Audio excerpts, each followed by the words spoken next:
அட என்னய்யா இது? பாகிஸ்தான் சவுத் ஆப்பிரிக்காவ அவங்களோட சொந்த மண்ணிலே ஓட விட்டு, ஓடிஐ சீரிஸ்ல வந்து ஒயிட் வாஷ் பண்ணிட்டாங்க. இப்படி வந்து சொல்ற மாரி தான் South Africa versus Pakistan ODI series வந்து இருந்துச்சுங்க. இன்னைக்கு நம்ம வீடியோல இத பத்தி தான் வந்து பார்க்க போறோம்.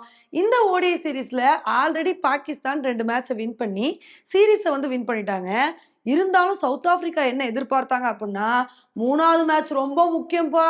இந்த மேட்ச்ல எப்படியாவது வின் பண்ணி, இந்த சீரிஸ்ல நம்ம வந்து ஒயிட் வாஷ் ஆகக்கூடாதுன்னு ரொம்ப ஆசாசையா இருந்தாங்க. ஆனா இந்த மேட்ச்ல நடந்ததே வேற. இந்த மேட்ச்ல பாகிஸ்தான் தான் வந்து ஃபர்ஸ்ட் பேட்டிங் பண்ணாங்க. ஃபர்ஸ்ட் பேட்டிங் பண்ணி 47 ஓவர் முடிவுல 308 ரன் வந்து எடுத்தாங்க.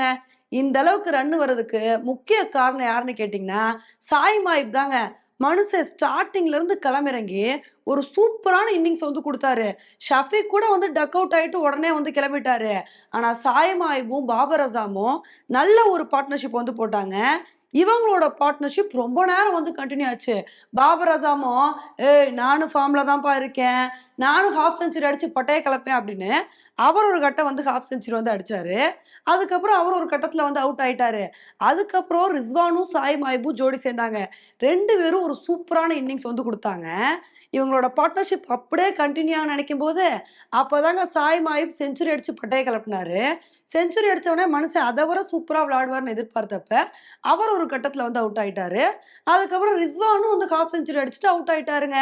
இத வந்து பார்த்தோனே, என்னப்பா பாகிஸ்தானோட இம்பார்ட்டன்ட் விக்கெட்ஸ் வந்து போயிருச்சு. இனி அடுத்து அப்படியே வந்து ரன் கண்ட்ரோல் ஆயிரும் போலயே அப்படின்னு தான் வந்து எதிர்பார்த்தோம். ஆனா அகா சல்மான் இருந்துகிட்டு, நான் இருக்க வரைக்கும் அத நடக்க விட மாட்டேன்ம்மா.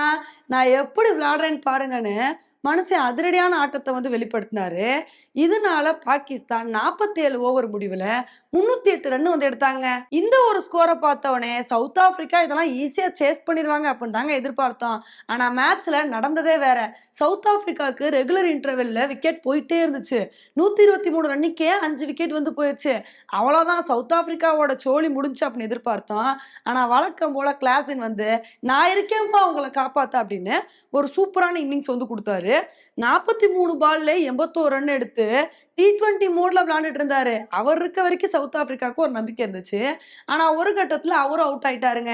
இதனால இந்த மேட்ச சவுத் ஆப்பிரிக்கானால வின் பண்ண முடியல. பாகிஸ்தான் 36 ரன் வித்தியாசத்துல இந்த மேட்ச வந்து வின் பண்ணிட்டாங்க. ஆனா உண்மையிலே இந்த வெற்றிக்கு நம்ம பாகிஸ்தான பாராட்டியே ஆகணுங்க. ஏன்னா இதுவரைக்கும் சவுத் ஆப்பிரிக்காவ ஓடிஐ சீரிஸ்ல அவங்களோட ஹோம் கிரவுண்ட்ல யாருமே ஒயிட் வாஷ் பண்ணதில்ல. ஆனா இப்ப பாகிஸ்தான் வந்து ஒயிட் வாஷ் பண்ணி பெரிய சாதனை வந்து படைச்சிருக்காங்க. கரெக்ட்டா சாம்பியன்ஸ் ட்ரோஃபி நெருங்குற சமயத்துல ஓடிஐல சரியான ஃபார்முக்கு வந்திருக்காங்க.